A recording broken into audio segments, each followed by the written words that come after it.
¿Qué tal? Muy bienvenidos a todos y a todas una vez más a Pensar Plural y bienvenido también nuestro invitado de honor en este especial que vamos a hacer hoy, invitado que es casi, como digo siempre, parte ya de los engranajes del programa, Daniel Gorostiza Limón. Muchas gracias, Daniel. Claro.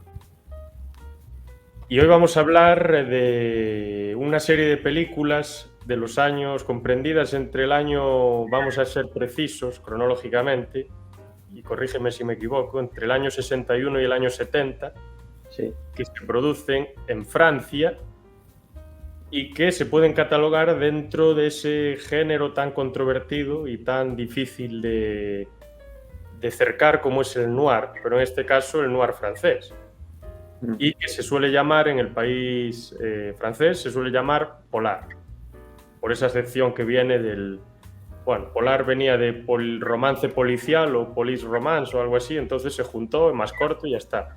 Y aparte, también le sirvió de utilidad, ¿no? Porque polar hace referencia un poco al frío y normalmente el cine noir suele ser de todo menos acogedor y caliente, ¿no? Suele ser de todo menos eso. Y la verdad es que hay una... Como en los años 50 que hicimos anteriormente, tampoco había demasiadas películas. La verdad es que en los 60 aparecen figuras pues muy interesantes, muy importantes, sobre todo en la dirección de películas, como son el propio Jules Dassin, que no es francés, pero que pasa en Francia buena parte de su vida, exiliado después de la caza de brujas, en Estados Unidos. Tenemos la figura de Melville, quizás sea el director más reconocido del cine noir en su totalidad en Francia. Tenemos la figura también de Truffaut y la figura del amigo Godard, que se murió hace el año pasado aproximadamente, que produce una cantidad ingente de películas en los años 60. Yo me acuerdo cuando hablamos del noir en los 60 que hablamos de algunas películas de Godard, entonces como que ahora pues es un poco redundante volver a ahondar en ellas, entonces quizá las dejamos de lado. Yo quería mencionar únicamente la película que a mí más me llamó la atención, que más me gustó, que tiene un poco ecos de Blade Runner y cosas así futuristas de 1984 también, que es Alphaville, que creo que es del 64, que aprovechaba ese personaje espía, ¿no? Francés tan característico que habías comentado tú alguna vez también. Sí, que tiene como 11 películas. Sí, y luego ya pasamos pues a lo que nos toca. Es un cine europeo, es un cine espeso, las cosas como son. Cada vez parece que se vuelve más espeso y cada vez parece que se vuelve más desordenado. Yo no sé si te dio a ti la impresión, como a mí, que en los 50 como que hay unas líneas muy marcadas de cómo hacer este tipo de cine. Es una forma de hacerlo muy clásico, muy determinada. Y luego como que en estos 60, como que cada director tiene una forma muy libre de producir sus películas. No sé si tú también lo viste. Sí, yo creo que también, pero yo creo que porque, no sé, al principio como estaban empezando, inspirados por el cine noir americano, pues un poco lo que hacían era seguir, digamos, las directrices, entre comillas, o de lo que ellos creían que era el cine americano, pero una vez que tienes eso ya establecido en tu cine, pues generalmente suelen salir los autores con sus propias visiones y versiones. Yo creo que es un poco lo que pasó entre una década y otra, porque si no, no le veo otra razón. Sí, creo que también hay algo importante que comentar. No sé si estoy yo muy acertado, pero creo que en los 60, o buena parte de los 60, en Francia el régimen político era un poco bastante restrictivo, ¿no? Creo que Sí, no era el presidente, no era Charles de Gaulle o algo así. bueno, eso fue al final, Eso pero fue... sí, Ah, vale, vale.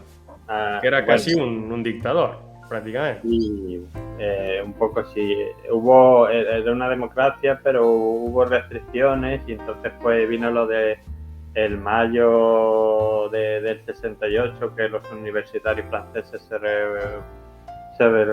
levantaron y tal. Y sí, De Gaulle era muy autoritario y muy restrictivo.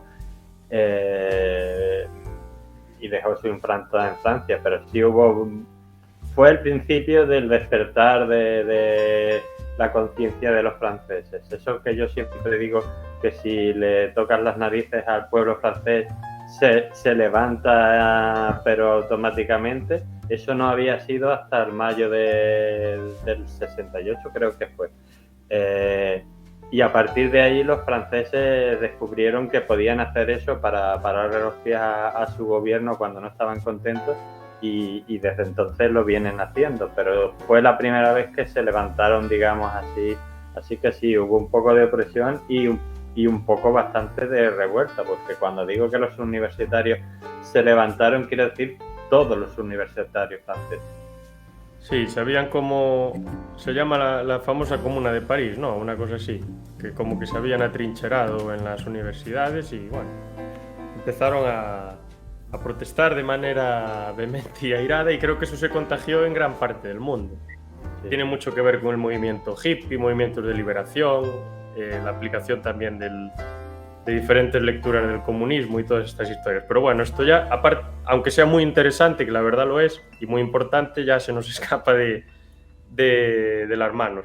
Lo que veo también en casi todas las películas que yo he visto, que vi 4 esta vez, pero anteriormente había visto alguna más ya hace unos cuantos meses, es que, por ejemplo, en las películas noir americanas sí que se produce una crítica al cuerpo policial muy grande, pero en estas francesas no es que sea una crítica, es que es acoso y derribo. O sea, la policía es vista como literalmente excrementos. O sea, ya no es que los critiquen, es que los ven como excrementos. Ya no hay lugar para la reflexión, es que está claro lo que son. Y sobre todo, por ejemplo, en una de las películas que más me gustó, que me parece una obra muy elaborada, que luego yo creo que la película de Friedkin del 72, de French Connection, creo que es del 72 o 71, no me acuerdo, creo que bebe bastante de esta, que es Círculo Rojo, la que quería decir, del año 70. Es que aquí la policía es... O sea, incluso uno de los jefes de la policía, él mismo dice que los policías somos peores que los criminales, ¿no? Y no hay ningún hombre inocente. No sé si te acuerdas de esos comentarios. Y ya si quieres podemos aprovechar para empezar con esta película, a no ser que quieras añadir algo con respecto a lo anterior. No, sí. Sí, es un poco eso, lo dice, nacemos buenos, pero enseguida nos volvemos malos, sí.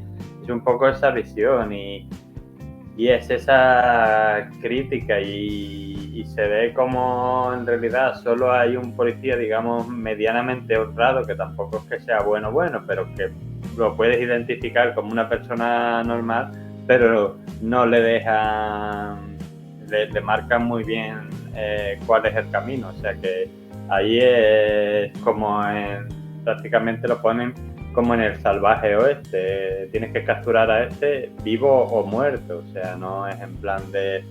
Entonces sí, se ve ahí un poco como...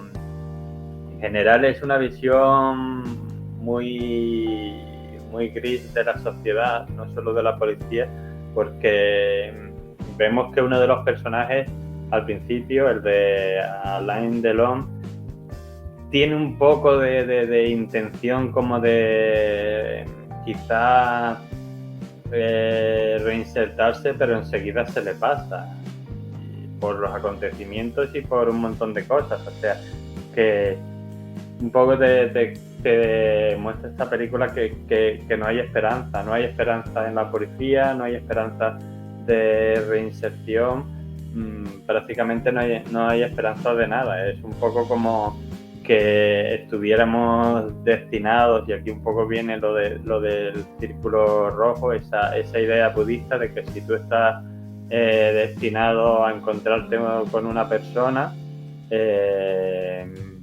hagas lo que hagas y pase lo que pase, te la vas a encontrar, y ese es el círculo rojo. O sea, en este caso serían los dos criminales que tienen vidas opuestas y que no tienen que ver nada uno con otro. Uno ha escapado de la policía y el otro ha salido de la cárcel porque ha cumplido la condena. O sea que, si lo piensas fríamente, no hay ningún motivo por el que estas dos personas se tuvieran que encontrar, y sin embargo se encuentran, y al final pues pasa lo que pasa. Pues eso es un poco la idea esta, de que ya sea el destino, ya sea que nosotros mismos, como decía el policía, como no somos buenos, somos malos, pues nos buscamos nuestro propio destino, pero es una película un poco sin mucha esperanza en la humanidad. O bien estamos destinados a hacerlo mal, o bien como somos malos lo vamos a hacer mal. Es básicamente el mensaje que te deja un poco esta película. Sí, es un poco lo que decía Woody Allen en Annie Hall. Decía que hay dos tipos de seres humanos, los miserables y los malvados o algo así, y que ambos están mal. Es una visión muy, muy europea, muy pesimista, que solemos tener bastante, y sobre todo los franceses. Tienen una visión bastante pesimista y bueno, o sea, me recuerda mucho a la forma que tenía de pensar Schopenhauer, la verdad, y Mainlander y todos los pesimistas del siglo XIX, Kierkegaard también, toda esta compañía, o sea, una forma de pensar muy parecida, que no había forma de salvarse, que todos éramos unos gusanos deleznables y que era lo que nos tocaba. Sí, la verdad, el comentario ese que hace, bueno, el comentario, eso que ponen al principio de todo, eso del círculo rojo, ese concepto, no sé si es budista o hindú, no me acuerdo muy bien, o igual un poco de todo. La verdad es que al principio cuando lo lees, pues no sabes muy bien por dónde van a ir las cosas y dices, ¿por qué me ponen esto aquí? Pero luego una vez que va transcurriendo la película y dices, vale, ya sé por qué me pones esto aquí. Y luego sí que es cierto, el que hace el personaje de Alain Delon, pues se ve que tiene un poco de intención de hacer las cosas de una manera diferente, pero al final se ve sumido en ese túnel y dice, es que esto es lo que es lo mío, esto es lo que me toca. Y la película, bueno, por decirlo, las escenas en las que se produce el robo son incluso angustiosas a veces, porque no emiten ni una palabra. Son escenas de 15, 20 minutos en las que no se habla absolutamente nada. Creo que la película pasa más de 20 o 25 minutos sin que se diga una palabra. Esto es impensable en Hollywood y en muchas partes del cine. Y hoy en día, en nuestra sociedad actual, el silencio es algo que...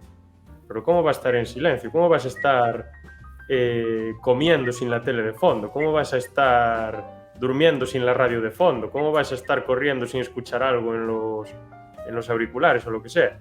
Y este hombre, Melville, yo creo que muy convencido de sus ideas, dice, pues voy a hacer una película, pero en la película no tengo que estar metiendo ruido todo el rato.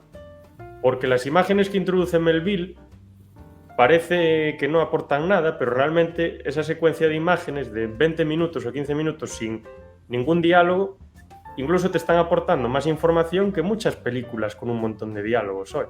Porque estás viendo lo que está sucediendo y eres capaz de palpar la tensión, eres capaz de palpar la precisión que necesitan, ¿no? para robar de la manera que roban.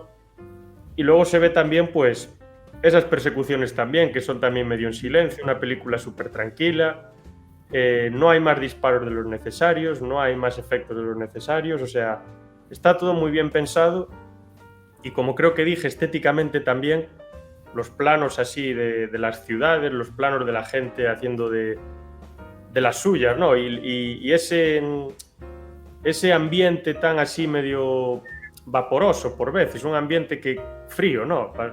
Bastante frío el ambiente. Y así con lluvia de vez en cuando y demás, le aporta un grado bastante especial lo que es la película. Lo que sí es que siempre decíamos, el noir es algo gris, pero es que en esta película el noir no es gris, el noir es noir. O sea, es claramente, no hay buenos y malos, solo hay malos. Eso sí que lo revierte un poco, ¿no? Sí, sí.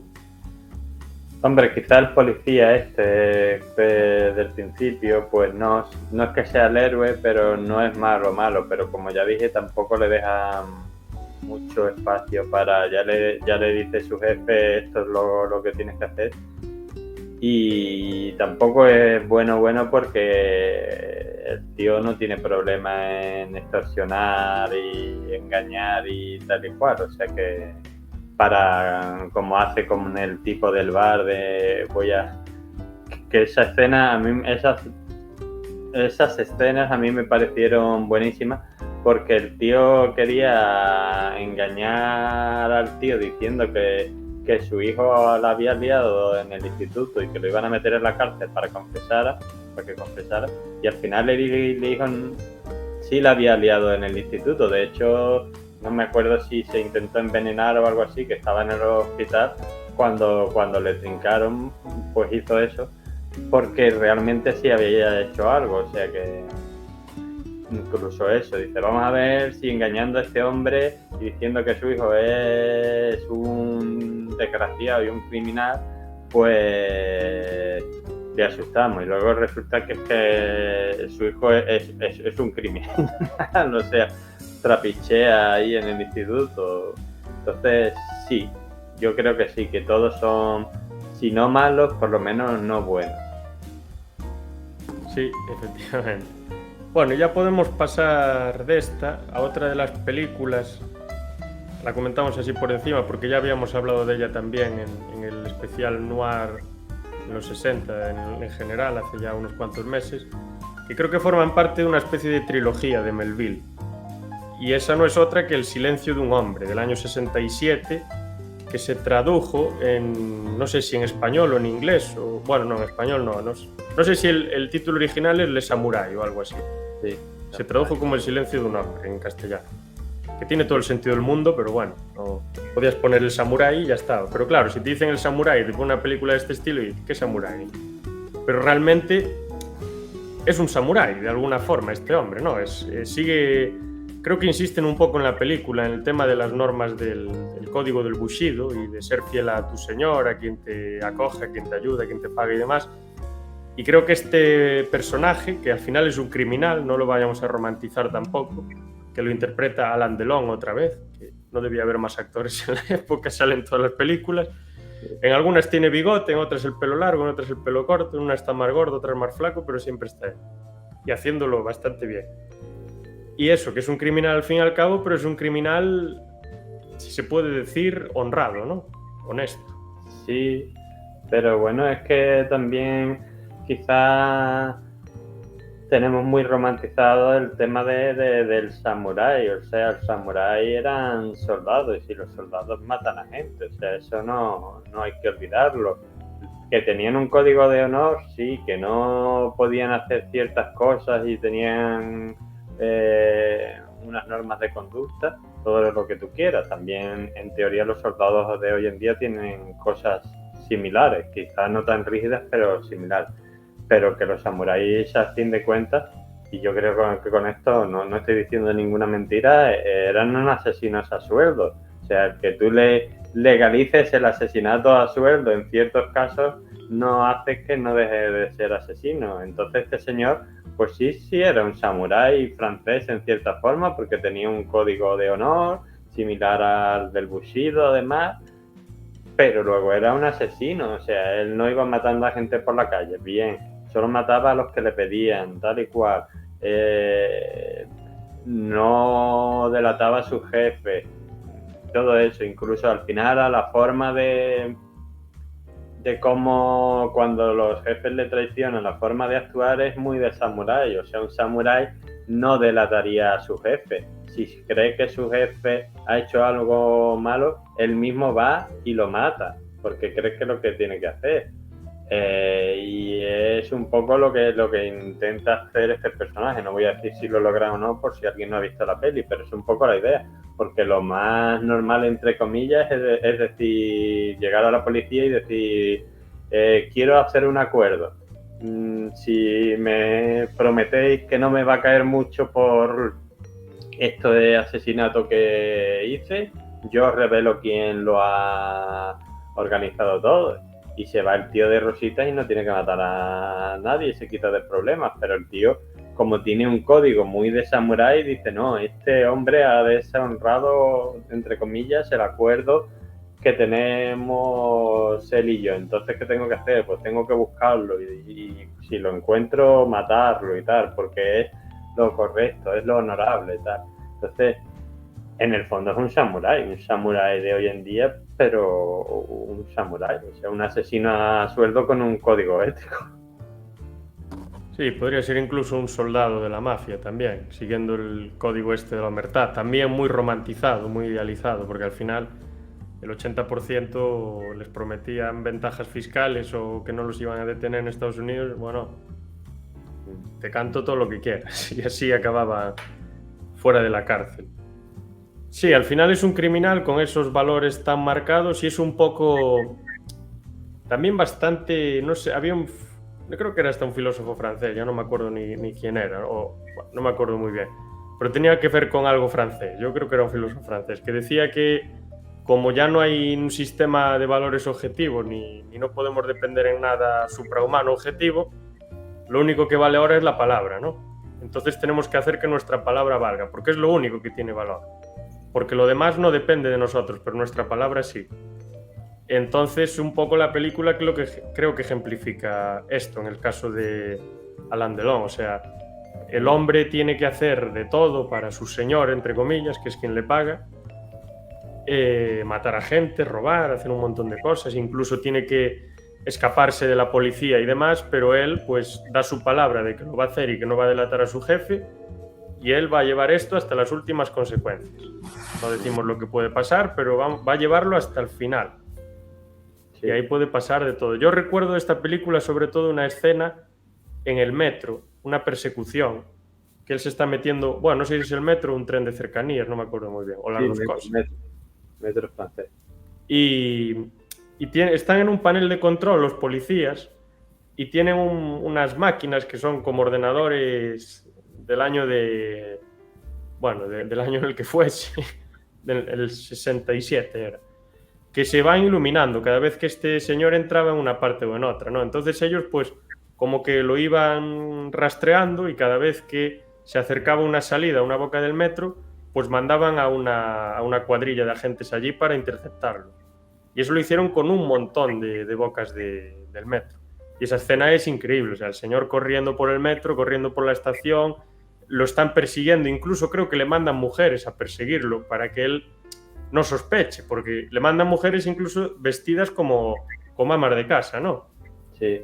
Claro, tú en los años 60, en Francia, o en España también, en la policía, en el servicio de inteligencia, no vas a pensar que hay mujeres con aspecto de abuelas. Vas a pensar, pues, los típicos hombres altos con sus trajes y su historia. Y ahí se produce una persecución que creo que es fantástica. Sí, es verdad. A mí hay una escena que es al principio que me dejó un poco así, que luego se demuestra efectiva, pero que me pareció un poco muy exagerada, que es cuando se comete el crimen y entonces el jefe este de la policía, que por cierto es el tipo del bar del Círculo Rojo, o sea que aquí había muchos actores que repetían, pues dice, bueno, pues deténgame a usted, a no sé cuántas personas con este aspecto, el aspecto que le habían dado que tenía el asesino, porque creo que lo había dicho la pianista o algo.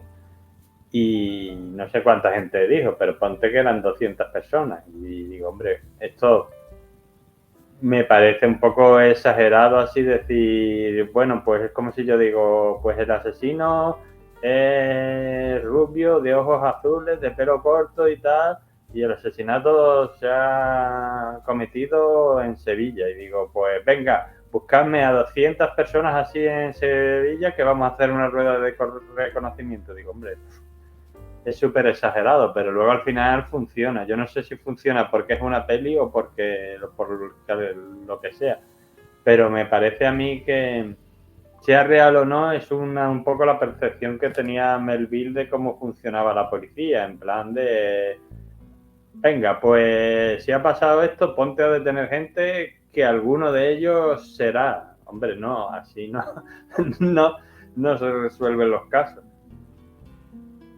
Sí, eso recuerda a otra película, me recuerda a otra película noir, no sé si es del 50 o del 40, que se llama Los Bajos Fondos, que se producen una serie de asesinatos de mujeres y los policías se reúnen para decidir qué hacer y después de charlar durante un rato deciden que tienen que detener a alguien para que la gente se tranquilice. Pero todos los policías saben que esa persona no fue la que cometió el crimen. O Es una cabeza de turco, como decían. Pero bueno, lo detenemos, sale en la prensa y la gente ya está tranquila y vuelve a salir a la calle sin problemas. ¿Qué fue lo que pasó? Que luego de detenerlo seguían matando a las mujeres. Entonces, la gente ya no salía tanto sin problemas. Y lo muestra así, tal cual, lo mismo. Luego habías visto tú, que yo esa no la vi, otra película del año 67 también, ya no es de Melville, sino que es de Duvivier, Sí, que el título era Diabólicamente tuyo o tuya, ¿no? sí, diabólicamente tuyo. Esta, ¿nos podías hacer un pequeño comentario sobre esta, de qué va? ¿Qué es lo que Sí. más llama la atención? Porque yo no la vi, repito. Sí. Hombre, lo que nos llama la atención es que el protagonista es Alain Delon. Ah, qué raro. Pues en esta ocasión todo empieza con un accidente de tráfico. Y hay un hombre que se despierta después de haber estado 3 semanas en coma por culpa de este accidente de tráfico. Se lo llevan a su casa, a su esposa. El hombre tiene una mansión, vamos, un casoplón impresionante. Y tiene un criado asiático, o sea, todo lujo, todo que puede parecer sin problema, pero el hombre tiene amnesia. Y el tema al principio pues parece que es solo de la amnesia, pero luego él empieza a sospechar que lo que le están contando no tiene nada que ver con lo que él recuerda. Pero desde detallitos insignificantes en plan, ¿a ti te gusta el té chino? Que hay una escena y él dice, no, a mí me gusta el té menta de Marruecos, no me gusta el té chino y cosas así. Y él empieza a recordar cosas que no tienen mucho sentido con la historia que su mujer, el criado y un médico amigo suyo le están contando.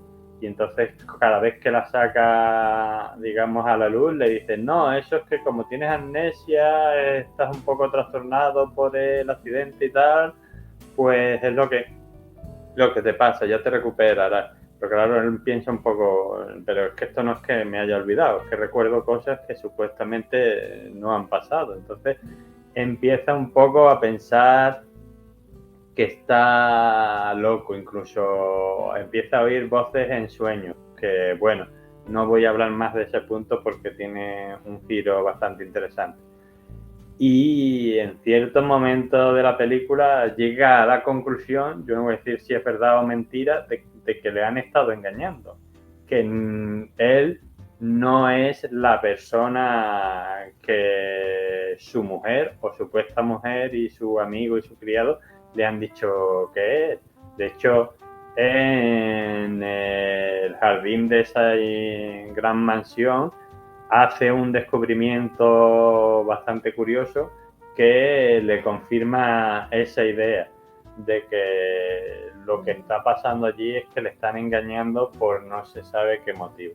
Entonces, aquí pararía de contar la historia. Ya pues lo que pasa después, si él tiene razón o está loco y todo eso, pues ya recomiendo a la gente que vea la película porque es bastante interesante, porque como película francesa tiene un ritmo tranquilo, es en plan al principio, pues tú piensas, bueno, pues este señor tiene amnesia, vamos a ver si irá recuperando la memoria, pero de repente empiezan a pasar este tipo de cosas extrañas y estos recuerdos que supuestamente son irreales y ya empiezas a sospechar que le están engañando, pero claro, ¿quién le está engañando? ¿La mujer, el amigo médico? ¿Y por qué? ¿Cuál es el motivo? Pues de todo eso va un poco la película y ahí está el interés. A mí, la verdad que me gustó bastante, me pareció bastante interesante.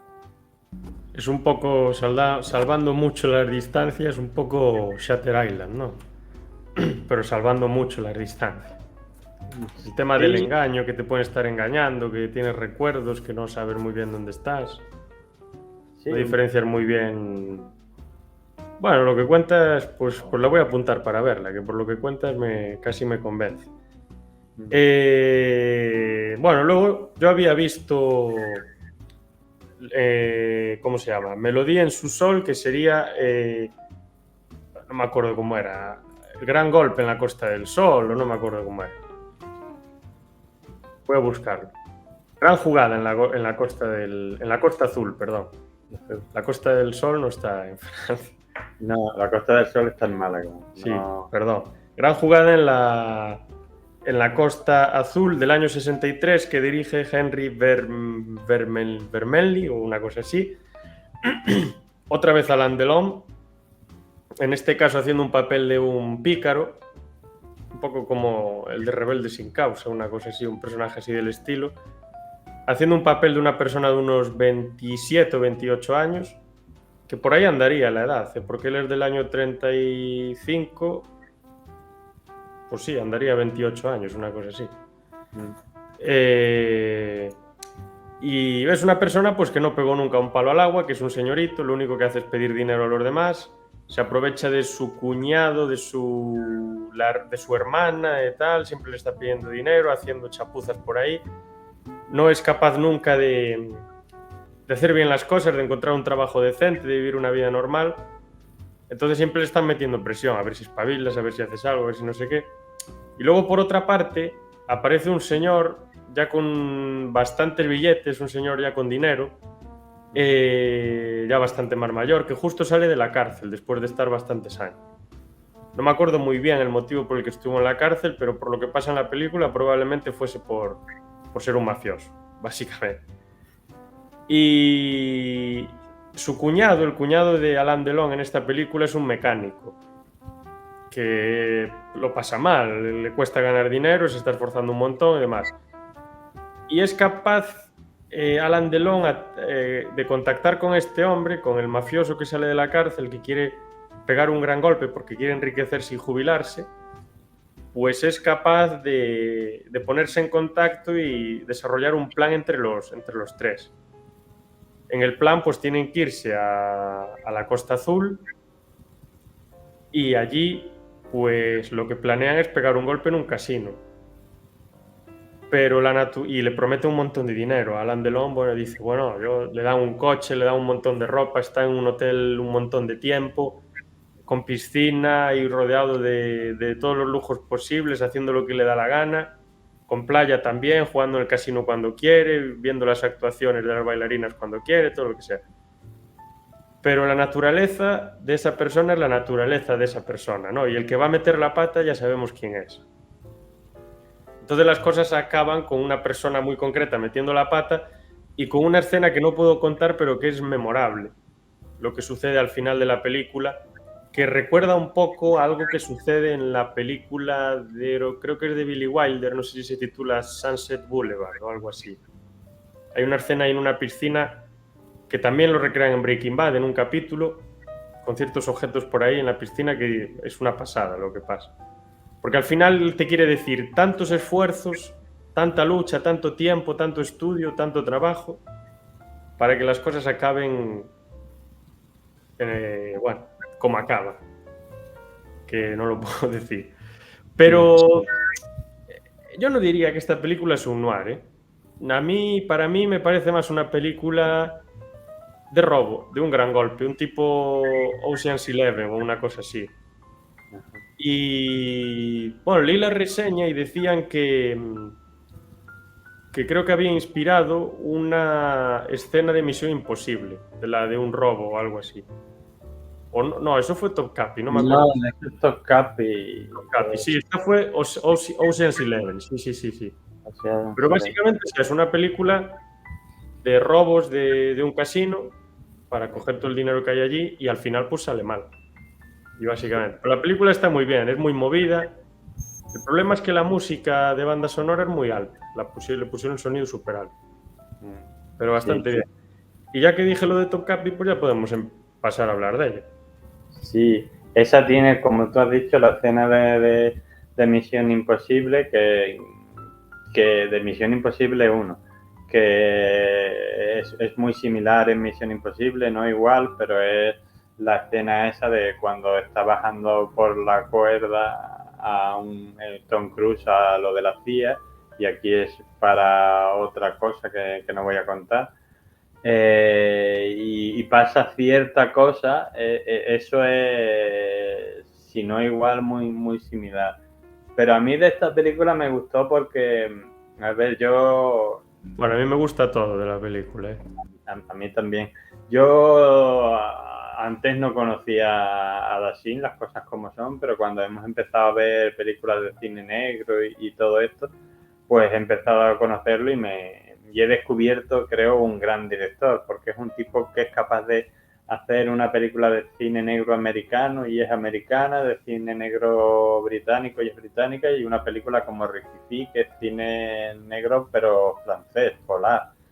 Pues le pasa un poco aquí esto también, o sea, digamos que Rififi es un robo tal cual más o menos sería en la realidad, o sea, es una cosa seria, aburrida, donde hay mucho riesgo. Los primeros que se arriesgan son los propios ladrones, que pueden incluso hasta llegar a perder la vida si no lo hacen bien. Y aquí, siendo también una película, y es gris, muy gris, no porque sea en blanco y negro, sino porque toda la historia es bastante gris. Y aquí, siendo una película de un robo, es totalmente lo opuesto, o sea, es colorida, es divertida, a veces no se toma en serio a sí misma, está muy bien hecha y a mí me gusta mucho y te mantiene la intriga, pero a mí me pareció bastante divertida y desenfadada. O sea, hay una parte, por ejemplo, el señor este gordito con bigote, que lo interpreta un actor británico que en su época era muy famoso, Peter Ustinov, que es el típico, digamos, estafador de poca monta, desgraciado, que estafa a los turistas, que lo cogen aquí como primo para que les pase el coche, pero la policía turca les pilla y entonces resulta que le dicen, para librarte tienes que espiarle a esta gente, y resulta que al final de todo, no voy a contar por qué, en vez de espiarle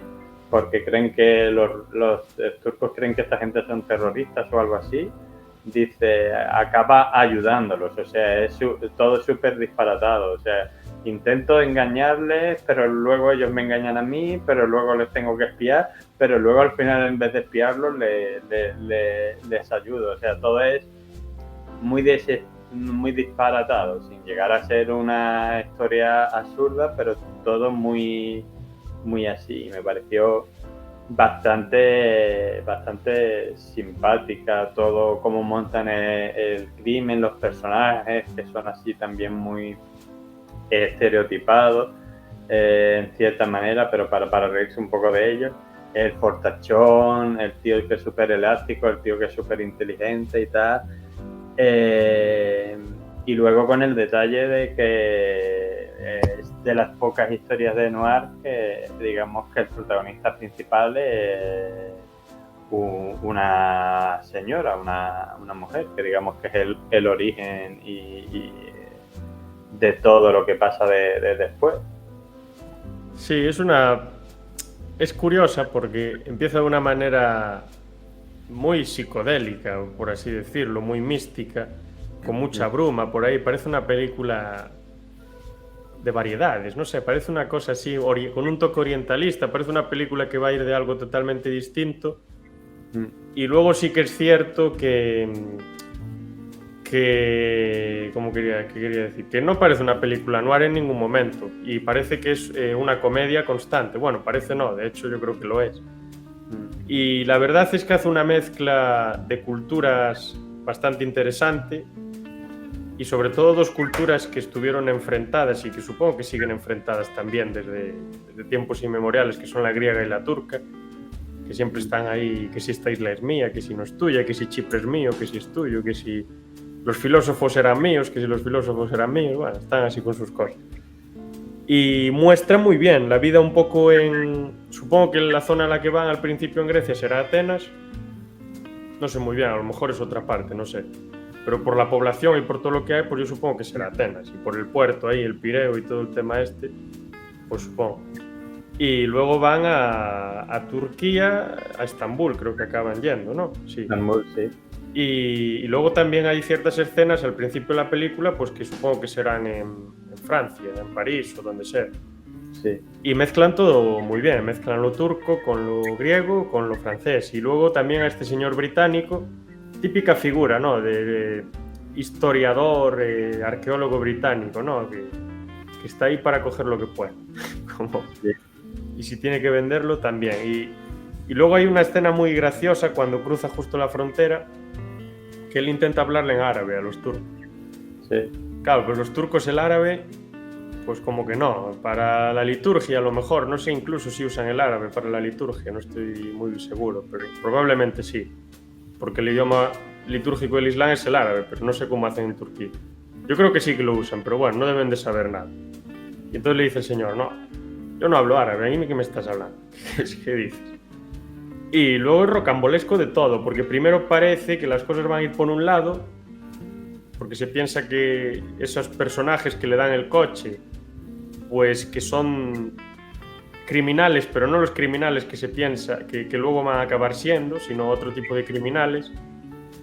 Y luego todo cambia rocambolescamente. Y este hombre, pues como que reniega de lo que está haciendo, cambia su concepción. Luego tenemos a un señor ahí bastante echado en carnes que lleva como una especie de loro, algo ahí que habla cuando le da cuerda, no sé, algo bastante bizarro, la verdad, digno de ser diseñado por Phantom, las cosas como son. Yo cuando lo veía, y cuando entra en la casa la señora esta también al principio, o sea, un montón de muñecos así súper extravagantes, y es como, wow, ¿qué es esto? Y luego eso, el tema de que las cosas parece que van a ir por un lado, pero van por el otro. La broma constante, colorido constante, y luego hay una cosa que me gustó mucho, que creo que os lo comenté, que es el tema de que a Dassin le encanta mostrar las ciudades, tal y como son. Lo hace en La ciudad desnuda, en el 50 y tantos, que me parece quizás su mejor obra para mí, que lo que hace es mostrar Nueva York desnuda, ¿no? Tal y como es. O sea, muestra las calles, cómo la gente va caminando, cómo los coches pues están en el tráfico y demás. Y que se dice que fue la primera película documental de la historia, porque los extras que salen en la película no son pagados, o sea, son personas que realmente estaban allí, y él grabó sin pedir permiso. ¿Qué es lo que pasa? A partir de este momento empezaron a desarrollarse todos los derechos para defender la imagen de la gente, obviamente. Tú porque me tienes que... O sea, me puedes grabar a mí, pero no para vender una película si estoy en la calle. Entonces, pues, se empezó a proteger eso. Y lo hace lo mismo en Estambul. Cuando llegan ahí, se ven todos los coches, esos edificios enormes. Creo que es la gran... Ese monumento que hay, no sé si es una mezquita, no sé muy bien lo que es, no estoy yo muy enterado. Y se ve también de Sí, lleno. la gran mezquita. La gran mezquita. Sí. Y poco más diría yo, o sea, aconsejable, muy alegre, muy dinámica, un ritmo muy diferente y una película muy distinta para ser Jules Dassin. Cambia completamente la forma de hacer. Sí, sí. Pero bueno, creo que ahí está el mérito, que el hombre sabe reinventarse en cada ocasión. Y yo esta, si me permites, más que película noir o polar, la consideraría un poco parodia del noir o del polar. Sí, efectivamente, pero muy bien hecha, tan bien hecha que no te das cuenta. Porque si lees si ves la de Hechizo Letal, pues ya dices, bueno, sí, parodia de noir, pero bueno. O la de Crímenes, no, yo la de Risa. Sí. Y luego nos quedaría una, que es La piscina, que tampoco parece un noir al uso. Esta película a mí me recuerda, no sé a cuál me recuerda, pero me recuerda una película americana también de esta época, de algún crimen entre amantes y cosas así. Sí, es que si te digo la verdad, yo la primera hora de película no me pareció noir para nada, hasta que no y la película tiene como hora y media, que no es que dure 3 horas, y hasta que no ha pasado esa hora y pasa lo que sea, que ya se convierte en un noir, y ya la última media hora sí que se puede decir que es noir 100%. Yo la empecé a ver porque creía que era noir, pero esa primera hora yo decía, como la película no estaba mal, digo, bueno, voy a seguir viéndola a ver qué pasa. Pero para mí estaba viendo pues la típica película, no sé cómo decirlo, costumbrista de una pareja que lleva un tiempo junta y que está pasando unas vacaciones y que ahora viene alguien del pasado y se lía y tal y cual. Pero que la película, si no hubiera pasado lo que pasa a partir de la hora, podría haberse acabado y sería la típica película pues de problemas de pareja y de este rollo, ¿vale? Y poco más. Lo que pasa que pasada esa hora pasa lo que sea y entonces te das cuenta de que la película costumbrista se acaba de convertir en un noir, pero que si la película se acaba de justo cuando ha pasado esa hora, la película para mí no es un noir para nada. No, es que es eso, tal cual lo que dices. O sea, parece una típica película de pareja, sí. A veces me recuerda también a mí a Interiors, de Woody Allen, Interiores. Es así de varias parejas que están encerradas en una misma casa, porque aquí están siempre en la misma casa. Creo que la película transcurre toda en la misma casa. Sí. Y es un poco pues que van empezando, porque primero parece que la película la vemos muy alegre, ¿no? Y luego el tono como que se va haciendo cada vez más serio, más complicado. El eje central de la película es la piscina que hay en la casa, no voy a decir por qué, pero es el elemento central donde pasa todo lo importante. Y luego vemos, como dije, que el tono va cambiando, se va poniendo más serio, se va poniendo más conflictivo, los personajes empiezan a mostrar su peor cara y prácticamente las intenciones las vemos en las miradas desde el primer momento, ¿no? Y los que parece que van a hacer una cosa, al final no son los que la hacen, y los otros que parece que son unos ángeles, que son buenísimos, en esto sí que podría decirse que es muy noir la película, son los que acaban haciendo lo que pensaban que los otros iban a hacer y lo que le achacaban a los otros que iban a hacer. Y con esto sí que juega muy bien, porque nos engaña un poco con las intenciones y con el lenguaje corporal, con las miradas y demás, y uno se queda, bueno, ya sé lo que va a pasar. Pero no pasa no va a pasar lo que tú piensas, va a pasar otra cosa. Y luego se empieza a desarrollar todo de una manera muy compleja y la verdad es que la tensión que se genera con tan pocos recursos, pues la verdad es que está bastante trabajada, bastante bien construida. Y eso, lo que decíamos, noir, entre comillas. 20 minutos, 25. Tirando hacia el final, sí. Sí, sí. Pero bueno, es eso. Tú hablabas del ruido también un poco, y yo ya diría también el tema de que hoy en día, pues, sobre todo cierto tipo de películas y tal, pues necesitan muchos escenarios y que salgan muchos personajes y mucho tal. Y aquí, sin embargo, porque la casa prácticamente no sale, 2 habitaciones, el salón y el cuarto de ellos. Es prácticamente la mayor parte de la película alrededor de esta piscina y de vez en cuando en una de las 2 habitaciones, pero sobre todo alrededor de la piscina, y creo que se dan un paseo en coche en un momento, pero vamos, que eso no es nada. O sea, 3 escenarios, 4 actores, luego al final salen una pareja, unas personas que vienen de visita, pero vamos, que esos personajes no son importantes en la historia. Entonces, 4 actores, 4 no, sí, 4. La pareja, el amigo y la hija, y 3 escenarios, y te montas una película con tensiones, intrigas, giros, un poquito noir, un poquito de todo, y no necesitas más, no tienes que enseñarme medio Manhattan o medio París sino que lo pones ahí en un sitio de Francia, que supongo que será la Costa Azul, pero vamos, que podría ser la piscina de una casa de las afueras de Ourense con piscina y tal y cual. O sea, lo que pasa allí podría pasar en cualquier parte del mundo. Y eso, unos escenarios genéricos, 4 personajes y llevas para adelante la película sin problema. Y no sé a ti, pero a mí me tuvo medianamente enganchado hasta el final, a ver qué pasa. Y como tú dices, luego no pasa lo que uno cree, pero bueno, eso es bueno.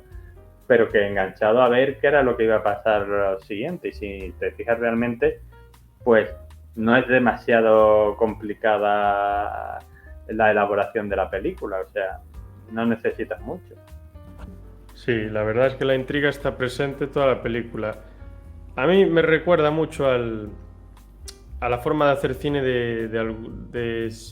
como en Sunset Boulevard, la forma de hacer cine de Billy Wilder, así, con esa tensión constante, un poco también como Hitchcock, que es un estilo así muy, muy parecido, ¿no? Porque, y lo que decíamos, o sea, con algo tan sencillo como cuestiones extramatrimoniales y cosas de este estilo, pues se crea una tensión enorme en esta película. Y se crea una intriga también enorme a ver lo que va a pasar. Es muy psicológica también, que me parece que está muy bien explotada para lo poco que necesitó para confeccionar. Si es algo que tendríamos que tener muy en cuenta hoy, sobre todo la gente que hace cine, pues mira lo que puedes hacer con 4 personas y una habitación. Imagínate si tienes 2 habitaciones. Pues a lo mejor lo haces peor, bueno. Pero también es ese dicho de que cuanta más necesidad haya, el ingenio funciona mejor. Es como cuando se habla de estas películas cumbre, ¿no? En la historia del cine. Por ejemplo, vamos a poner un ejemplo, con Evil Dead, por ejemplo. Sí. Si Sam Raimi tuviese una cantidad enorme de dinero, una cantidad ingente de dinero y una cantidad de recursos enormes, no desarrollaría la película de la forma tan original como la desarrolló. No iría tan dentro de la película, no tendría tanta... no se plantearía tantas cosas, no, dejaría todo más al descuide, porque dice, bueno, tengo 200 millones de dólares de presupuesto, si me queda ahí algo mal acabado ya lo retoco luego. Pero al tener tan pocos recursos dices, tienes que cuidar todo, tienes que pensar en todo y tienes que ser como la mente maestra de la película. Claro. Sí, es eso, pasa en muchas pelis ese tipo de cosas. También un poco, si te fijas, Clerks, la primera, realmente son 2 actores, bueno, 4, vamos a poner a J. Bob el silencioso también, 4 actores, un montón de extras y 2 escenarios dentro de la tienda, fuera de la tienda, pero fuera de la tienda es al lado de la tienda, no es que se vayan a otro sitio, o sea que y tal, y Kevin Neville lo dijo, grabé en el mismo sitio que yo trabajaba, o sea que para no tener que pagar sino un día que la tienda estaba cerrada, los días que estaba cerrada, o por la noche, grabábamos para tal. Entonces, es que es eso, a veces no necesitas mucho para hacer una buena película. Que bueno, que yo no critico las películas que tengan...